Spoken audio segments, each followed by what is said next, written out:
జగనన్న పాలనలో ప్రతి సంవత్సరం విద్యానామ సంవత్సరమే. అందరికీ సమానమైన నైపుణ్యం ఉండకపోవచ్చు, కానీ అందరికీ సమాన అవకాశాలు దొరికి తీరాలి.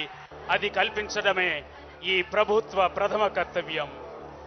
క్రమం తప్పకుండా ఏ త్రైమాసికం ఫీజు ఆ త్రైమాసికం అయిన వెంటనే తల్లుల విద్యార్థుల ఖాతాల్లోనికి నేరుగా జగనన్న విద్యా దీవెన పూర్తి ఫీజు రీయింబర్స్మెంట్ ద్వారా చెల్లించడానికి ఈరోజు జగనన్న విద్యా దీవెన కార్యక్రమంలో పామర్రులో